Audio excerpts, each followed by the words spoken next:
The year started with Imran's government forming a board to examine former Premier Nawaz Sharif's medical reports. It has ended with demands being made from within the Sharif government to form a board to examine Imran Khan's alleged leaked phone conversations. The PDM tested out the promise and extent of neutrality in February, sure enough about the same page having ripped that they decided upon a vote of no confidence and declared it publicly against Imran Khan, but not sure enough about its ripping to give a clear date. Marching against inflation quickly escalated into the PDM testing the extent of the rip once again in March by way of marching on Islamabad. At the same time, the PTI wanted to test the extent of the rip by planning a power show at D Chowk.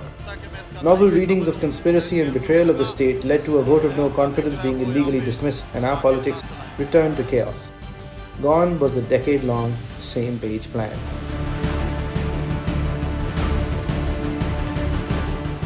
It would have been fairer to give the Supreme Court the month of April rather than just the week, had it not been for the fact that the musical chairs of the Punjab Chief Minister had begun shortly after the federal mayhem and the court had waded in. By about this time, late in April, we had also learnt that the PDM government was going to continue with the financial suicide that was Imran's petroleum subsidy and wanted to stick to power to resolve its own legal issues rather than seek the will of the people for a fresh mandate in the face of Imran gaining massive street support. By mid-May, the Supreme Court had decided the presidential reference regarding voting by people against party lines sent by President Alvi back when it was felt that the PDM would be purchasing PTI votes to dethrone Imran.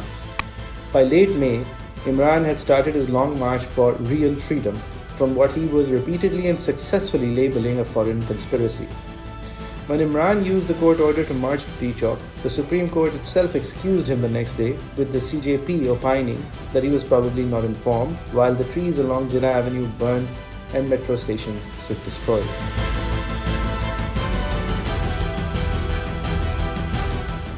June saw the first signs of a far higher than average rainy season, which eventually culminated in a far heavier monsoon cycle across the summer, causing destruction to crops and infrastructure on an unprecedented level. On the political front, June began with the PDM government officially tasking the ISI to screen civil servants before their induction, appointments, and their promotions.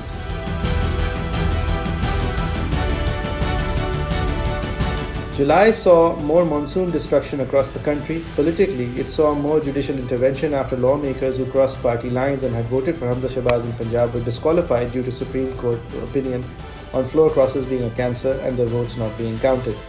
This delivered to us the worthy Pervez Elahi as the champion of the people's will in Punjab. In politics, neutrality meant that the ECP finally ruled that the PTI received prohibited funds, after 8 years of dithering through the same-page era.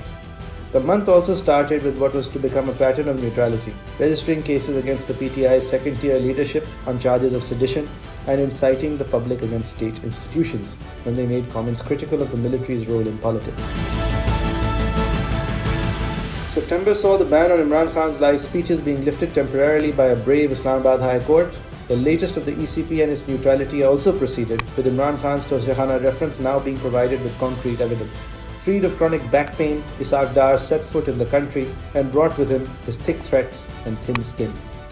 Amongst his luggage was also what threatens to be the final nail in Pakistan's elite capture economic coffin. The nail that Dar uses to peg the dollar to an artificial position of weakness vis-a-vis the rupee. Also towards the end of September, we saw Gill get bail after a torturous month behind bars. The month's last day saw Maryam Nawaz's accountability conviction in the Avonfield reference wiped clean by Islamabad High Court, which took 4 years to finish hearing an appeal against a trial that had taken half that time to conduct.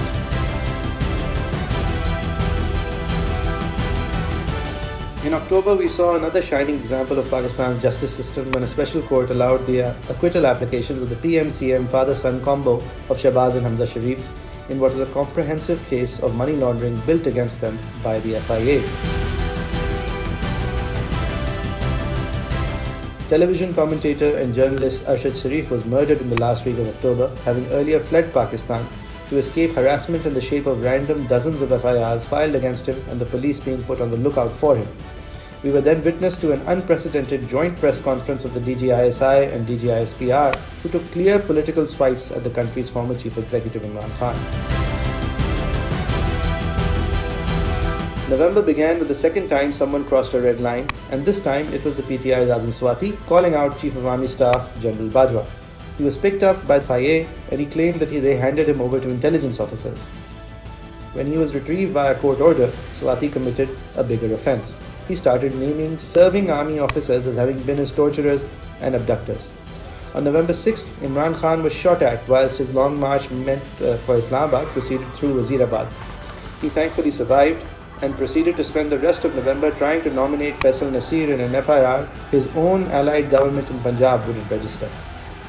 The middle of November was filled with the highest stress the country has seen in the past 4 years because the army chief was going. On the day the names for the new chief were finally going to the PM house, the news of General Bajwa and his family's 12 billion rupees worth of assets accumulation broke.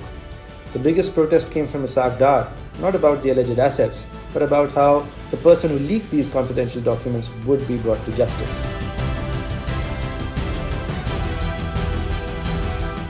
December saw the continued resurgence of the TTP, due in part once again to our state's inexplicable desire to talk to them as brethren and cut peace deals with them as equals. The latest process, absent democracy as usual, was spearheaded by the now retired Faiz Hamid under Bajwa. Their wholesale promises of autonomy to the TTP are being repaid with jailbreaks in Bandu cantonment and attacks resurfacing all across the northwest of the country. As the sun sets on 2022, the political merry-go-round continues, with the Punjab Assembly once again playing the game of musical chairs. Imran Khan is yet again threatening to announce dates on which he will announce the date to dissolve the KP and Punjab Assemblies. Meanwhile, millions of Pakistanis whose lives were upended by the floods are forced to spend the winter under the open skies. Also, sky high are the prices of wheat and all other essential commodities that they rely on. The state of our education and our future prospects remains dismal as summed up by an Aga Khan University study quoted by Miftah Ismail in Dawn. Only 5% of the kids in class 8 could answer a simple arithmetic question and just 10% could answer a basic science question. The state of our economy, meanwhile, is summed up from a viral WhatsApp meme. The wedding halls and restaurants are full, burning electricity fueled by furnace oil we can't afford to buy. The rich are importing duty-free electric Audis, while 6 weeks of import cover remains. It wouldn't be too morbid to say it feels like the band is playing its best music on the deck of the Titanic.